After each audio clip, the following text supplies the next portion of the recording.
Hey everybody, Harrison back once again with a brand new video for you, and welcome to episode 14 of the Online Racer Formula 1 2013 online multiplayer content featuring real-world Formula 1 topics worth talking about. In case you're wondering, my voice does sound a little bit different compared to what I normally sound like, again, because I managed to get a Blue Snowball microphone, so this is my new little toy, and hopefully, as a result, we'll be hearing some better commentary from me in the future, hopefully no more of that irritating mic blowing you may have heard in the past when I was using my Turtle Beaches. So hopefully with this nice little toy in front of me, looks like a bowling ball, I'll be able to sound better in the future. So I now thought I would be doing a Caterham based episode, and it turns out I am, so funny how these things work out in the end. You people actually asked me for it. I've got to give a shout out to the Pumpkin for asking me to do a video based on Caterham, and you guys seem to agree, so let's do it. In case you didn't get the news, yesterday, Caterham revealed their 2014 driver lineup, so now we know the complete field of 22 runners for the Formula 1 2014 season, barring obviously any late changes, which looks unlikely, but then again, we've seen crazier things happen. Luis Razia. But yeah, it's one of those things where we have the full grid now. And so, Caterham revealed that their two drivers for the 2014 season will be Japan's Kamui Kobayashi and Sweden's Marcus Ericsson. Also, quite interesting how these two seem to have gotten their roles within the team, and some great sound bites from Tony Fernandez as well regarding Caterham's future if things don't work out. So we'll talk about all of that in this commentary. So, first up, talking about Kobayashi, and it seems to be that Kobayashi, the money he raised, seemed to go a long way. For those guys that don't know, Kobayashi obviously didn't get a seat last season. He lost his job at Sauber for Esteban Gutierrez, and no one else seemed to want to hire him, which is quite sad in a way. So as a result, he was without a drive. He hooked up with Ferrari for a little bit of test work here and there. But overall, he was without a full-time drive, and his fans from Japan and around the world raised over $1 million to try and get Kobayashi back in the seat, and it seemed to work out in the end. Kobayashi himself admitted that it was the money he raised, was able to support him and to get in this job, as well as now supporting the team. So in essence, he was a pay driver. I hate to throw around that term again because it's a term that is kind of loose, and to a degree, everybody's a pay driver because everybody gets sponsor money.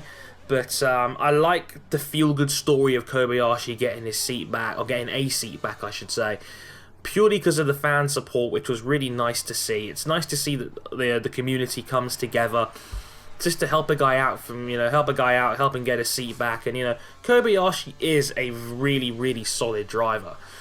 People seem to ignore this, but the guy is really talented. He's one of the older guys in the field now. I think he just turned 30, but he's still very, very good. He's a very solid qualifier. He did definitely have his moments where he unlocked the raw pace of the Sauber of 2012 that he had. So if anything, it's a good sign. He's a very he's got what I like to call controlled aggression. He's got a very aggressive driving style, but it seems to work. He doesn't get in a lot of accidents. He doesn't have a lot of moments of contact, and he seems to make it work for him. So he's definitely one of the more exciting guys to watch amongst the field as well. The issue I have is that he's driving for Caterham. So how do I really get excited for anybody driving for Caterham? It's the thing, it's like you could put the combination of Sebastian Vettel, Adam Prost, Fernando Alonso, and the ghost of Ayrton Senna in that Caterham, and I still don't think it will get any higher than 17th place. It's just one of those unfortunate natures of the sport where Caterham have a really uncompetitive car. So it's like, yeah, it's nice to have Kobayashi back, but who's he really going to be fighting with? His teammate, Jules Bianchi, Max Chilton, and that's about it. It's kind of sad in a way. Don't get me wrong, I love Kamui, and it's great to see him back in the sport, but it's hard to get excited when his car is awful. Caterham has been one of the lower ranking teams, and has been since it came into Formula 1. It's always been about a second a lap slower than some of the other cars in front of it, up to a second. Sometimes they're a little bit closer, and sometimes they take advantage of other people's mistakes. But overall, they're just not competitive, and that's why it's kind of hard for me to get excited about them, especially given their current financial situation as well, which I'll talk about in a minute. Because the situation is that Basically, for those guys that don't know, Formula 1 has a revenue sharing policy. Unlike the NFL, for example, where the money raised gets split between all 32 teams equally. In Formula 1, they do things differently, where the top running team gets the most amount of the money from the revenue share. They get the biggest slice of the pie.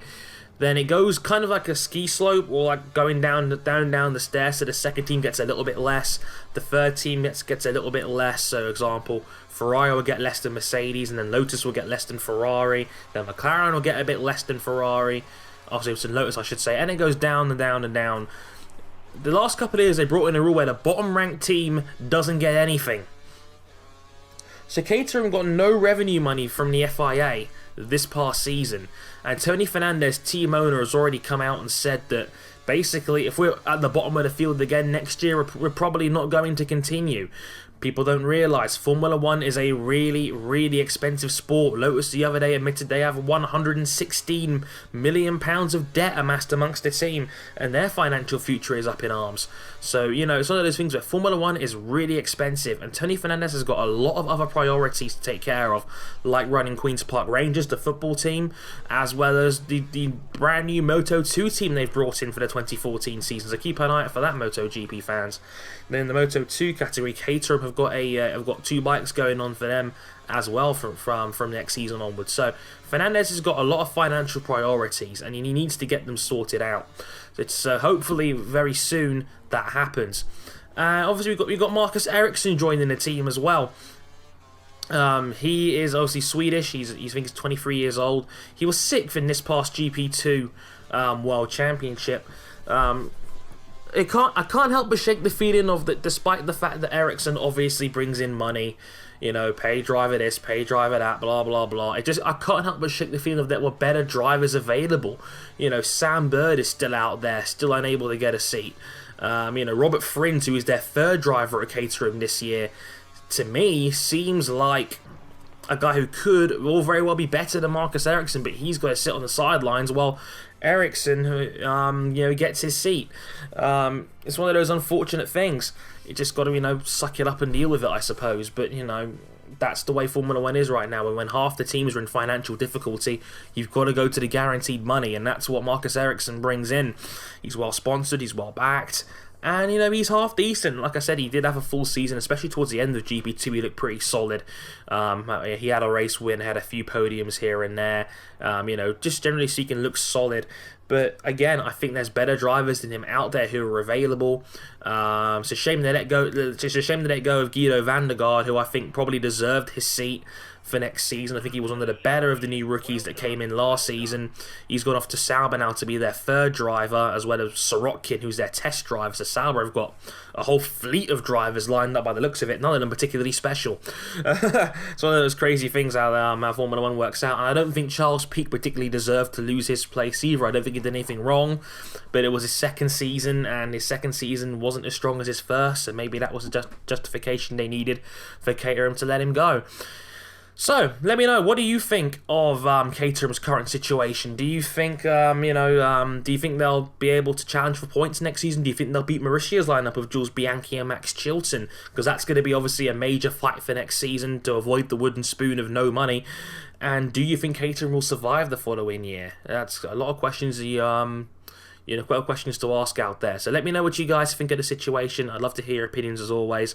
And I hope you guys enjoyed the video. I've been Harrison101. Thank you very much for watching. And I'll catch you guys next time. Sayonara.